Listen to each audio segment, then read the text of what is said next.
My name is Claire Bennett. I'm 37 years old, a high school English teacher from Charleston, South Carolina, and until 2 years ago, I thought I had the kind of marriage people envied. I was a wife, a mother, a believer in loyalty, in family. But when I stood at my husband's grave, clutching my 12-year-old son's hand while pretending I wasn't falling apart, I thought that was the end of my story, the tragic ending. I thought grief would be the worst mountain I'd ever climb. I was wrong. Because what I'm about to tell you, what I saw, what I lived through, it ripped me open in a way that made grief look merciful. Before I get into it, let me just say, if you've ever been blindsided by someone you trusted with your whole heart, someone who was supposed to protect you, not destroy you, you're going to understand me. And if you haven't, maybe my story will make you look a little closer at the people you think you know. And if you're new here, go ahead and hit that like and subscribe button, because trust me, by the time you hear the end of this, you'll want to stick around. When I met Daniel, I was 22. He was already the kind of man who could own a room. 6 feet tall, sandy blonde hair, the sort of smile that could sell you on anything. My father always said, "Men like that are storms, Claire. They'll either water your garden or rip it out by the roots." I thought Daniel was my rain. We got married in the spring, when Charleston's magnolias bloom so heavy the air itself feels perfumed. For years, I believed we had something unshakable. We built a home. We had our son, Ethan, who, by the way, is the kind of boy every mother dreams of. Thoughtful, too smart for his own good, gentle-hearted. But here's the thing about storms. Sometimes they hide their damage until it's too late. Daniel worked in real estate development, which meant long hours, late-night phone calls, business trips that always seemed to pop up right when Ethan had a school play or I had a bad day and just needed a partner. I used to make excuses for him. He's providing for us. He's building a future. I convinced myself those empty chairs at family dinners were worth it because he loved us, because he was ours. And then, 2 years ago, I got a call at 2 a.m. They said there'd been an accident on I-26, a wreck. Daniel didn't make it.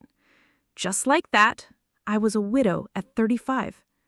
I remember standing in our bedroom after the funeral, staring at his closet, all his suits lined up neat and pressed, his cologne still sitting on the dresser. I pressed the bottle to my nose until it made me gag, just trying to breathe him in, trying to believe this wasn't real. And Ethan? God, Ethan. He just kept asking, "Why, Mom? Why did Dad have to leave us?"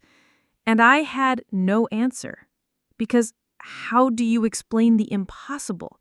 How do you explain that the man you buried, the man whose tombstone you visit with flowers, is sitting 20 feet away, alive and well, with another woman? I pressed my hand over Ethan's, forcing my voice to steady, even though my insides were shattering. I whispered, "Don't look, not yet." But of course, I couldn't stop looking, because every fiber of my being knew it was him, my husband, my liar, my storm. And right then, mid-flight, 30,000 feet above the earth, I realized my grief was built on a lie. Daniel wasn't dead, and whatever truth he'd been hiding was about to rip our lives apart all over again. When I tell you my heart nearly stopped on that flight, I'm not exaggerating. I sat frozen, gripping Ethan's hands so tightly he winced, but I couldn't let go. My body felt like it had been dunked into ice water, nerves on fire, but mind completely numb. The plane hummed forward like nothing had changed, but for me, the world had split in two. Daniel, my husband, my dead husband, alive, breathing, laughing softly with a woman who wasn't me. I wanted to leap over those rows, drag him out of his seat, scream at him until every passenger knew the truth. But Ethan was staring at me, his brown eyes wide, trembling, whispering, "Mom, is it really him?" And I realized I couldn't. Not here. Not with my son watching. Not trapped 30,000 feet above ground with nowhere to run. So I made a choice. I stayed quiet. I turned my face toward the window, though my reflection was warped with tears. My voice was barely audible when I told Ethan, "Don't say anything. Please, just stay calm." He didn't understand. How could he? But he nodded, his little hand squeezing mine. Inside, though, I was screaming. The rest of the flight was torture. Every laugh from Daniel, every glance he shared with that woman, each one was a knife twisting in me. The way he leaned in close to whisper something, the way she touched his arm like she owned him. It was domestic, comfortable, intimate. He hadn't just survived. He'd moved on. When we landed in Denver, I kept Ethan by my side like a lifeline, pretending nothing was wrong. My legs felt rubbery as we filed off the plane, but I couldn't stop looking over my shoulder, terrified he'd see me. And then, by some miracle, or some curse, he didn't. He walked right past us in baggage claim, rolling a sleek black suitcase, his arm looped with hers. His laugh echoed across the terminal like a haunting. I don't even remember the taxi ride to the lodge. All I could think was, how? How could he do this to us? That night, when Ethan was asleep in the cabin bed beside me, I lay staring at the ceiling, counting the cracks in the wood beams to keep from sobbing out loud. Images from the past came rushing back. Nights Daniel claimed he was stuck at the office. Weekends he disappeared on conferences. The way he started pulling away from us long before the accident. And then the accident itself. The midnight call. The closed casket funeral. The way the authorities told me there had been no remains worth seeing. All of it twisted in my mind. Had I been played? Lied to from the start? The pieces started clicking together, but the puzzle was darker than I could bear. The next morning, I thought I could distract Ethan with hikes, snowball fights, hot cocoa. I tried to smile, to be fun mom, but kids, they see through everything. We were walking back from the lodge cafe when he asked, out of nowhere, "Mom, if Dad's alive, why did he leave us?" I swear, that question cracked something inside me. His voice was so small, so broken, like he was asking if he wasn't enough. I knelt in the snow, cupping his face in my hands. I said, "Ethan, listen to me. You are more than enough. You are everything. What your father did, it's not about you. It's not your fault." But inside, I wasn't so sure. Because wasn't abandonment always about someone not being enough? I knew I couldn't live with half-truths anymore. I needed answers. So after Ethan went to sleep that night, I opened my laptop. I typed Daniel Bennett obituary into Google, and sure enough, there it was. The Charleston Gazette article about the fatal accident on I-26. I remembered reading it before, numb and hollow. But now, I noticed things I hadn't questioned before. No photographs, no specifics, just vague wording about loss of life. I went deeper, pulling up county accident reports. My hands shook as I scrolled, each document a dagger. But then I hit gold. The official police report listed Daniel's car, yes, but under body recovered, it said indeterminate due to fire severity. Indeterminate. I sat back, stomach twisting. They had never confirmed it was him. I just believed, because believing was easier than imagining my husband had staged his own death. Over the next few days, I couldn't stop digging. I called the insurance company, asking vague questions about old policies. I learned that Daniel's $750,000 life insurance payout had been processed within 3 weeks of the accident. No delays, no investigation, just signed off. I wanted to vomit. Because if what I suspected was true, then I had unknowingly become an accomplice. I had cashed blood money that wasn't even meant for me. And worse, my husband had abandoned us not by tragedy, but by choice. I didn't tell Ethan everything, not yet. But he watched me with those questioning eyes, and I knew he deserved the truth soon. Still, I couldn't shake the image of Daniel in that plane seat, looking so alive, so casual, like our graveside tears had meant nothing. I needed to see him again, face to face. Back in Charleston a week later, I couldn't concentrate. I taught my classes like a robot, smiling at students while my insides burned. At night, I'd sit at the kitchen table with a glass of wine, scrolling through old photos. Then one night, it happened. I was parked outside Ethan's middle school, waiting for him after basketball practice, when a black SUV pulled up 2 cars ahead of me, and out stepped Daniel. I swear I stopped breathing. He looked older, yes, but unmistakably him. Same walk, same shoulders, and he wasn't alone. The same woman from the plane climbed out after him, carrying a little boy who couldn't have been more than 4. I gripped the steering wheel so hard my fingers ached. A new family. A secret family. My son was running out of the gym doors waving at me, and for a second, I panicked. What if he saw them too?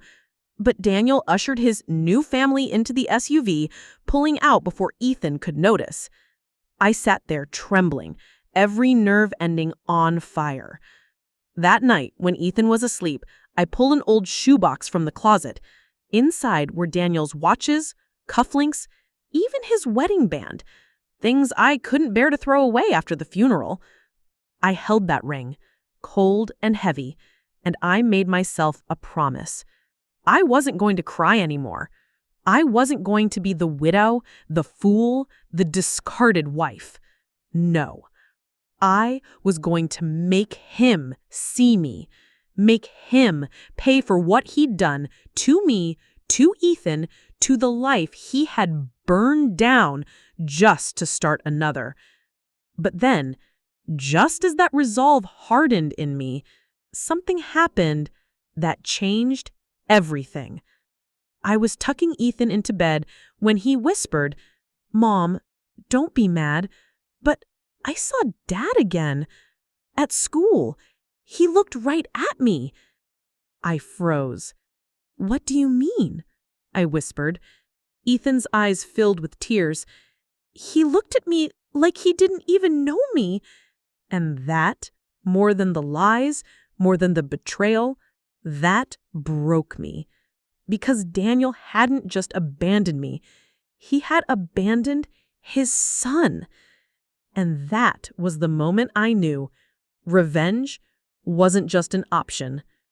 It was inevitable. After that night, after Ethan whispered that his father had looked straight through him like a stranger, I stopped doubting myself. There would be no forgiveness, no quiet acceptance.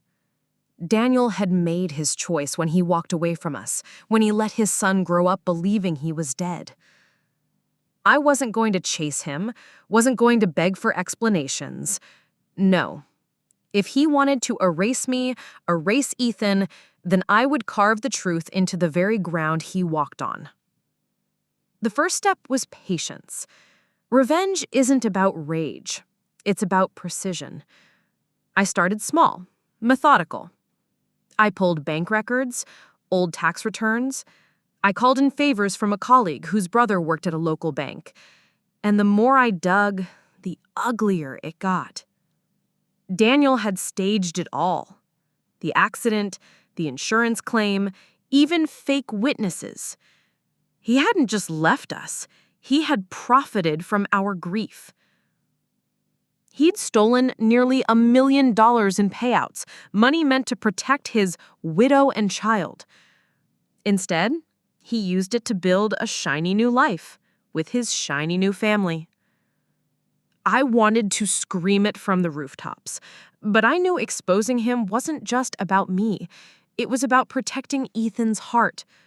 My son didn't need another messy betrayal. He needed justice. So, I played the long game. I contacted an attorney, anonymously at first, laying out evidence piece by piece. Fraud, bigamy, insurance deception.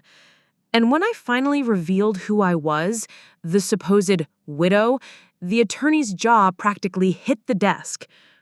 "Mrs. Bennett," he said, "if what you're telling me is true, your husband hasn't just wronged you, he's committed federal crimes." The words sent chills down my spine, but they also lit a fire in me. Because suddenly, revenge wasn't just personal. It was legal. It was righteous. Weeks later, the trap was set. It was a Saturday morning, warm and sticky with Charleston humidity. Ethan was at a friend's house, safe, blissfully unaware. I was sitting in my car across from a little league field, hands trembling around a paper cup of coffee. And there he was, Daniel, cheering from the bleachers with his new woman, their little boy at bat. Laughing, clapping, looking every inch the doting father. It was surreal watching him play house, pretending to be a man he never was for us. And then 2 unmarked cars rolled up. I'll never forget the look on his face when federal agents walked straight across the field, badges out. Parents gasped, kids froze mid-game, and Daniel, he went pale, his hands rising in the air as they cuffed him right there in front of everyone.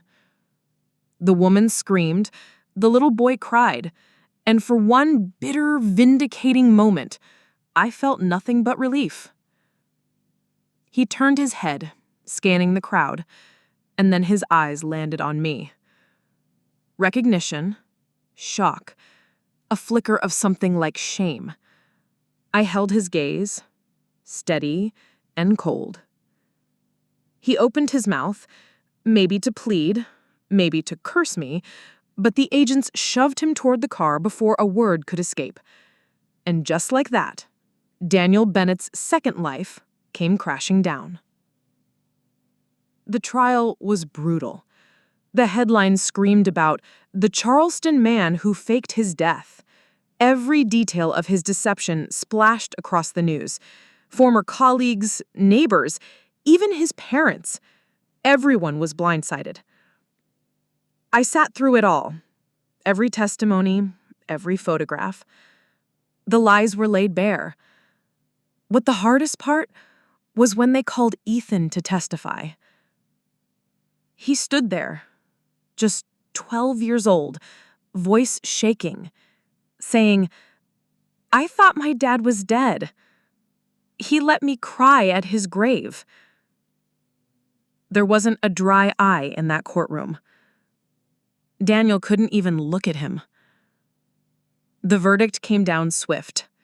Guilty on multiple counts of fraud, insurance theft, and bigamy. He was sentenced to 20 years in federal prison. When the gavel fell, I expected to feel triumphant, victorious. Instead, what I felt was light. Like a weight had been finally cut loose from around my neck. Not joy, not celebration, just release. Life after revenge isn't like the movies. There's no fireworks, no neat bow tied on the pain. But there is healing. Ethan and I moved out of Charleston not long after Revenge. Too many ghosts there, too many whispers. We settled in Asheville, North Carolina, a smaller city, tucked in the mountains.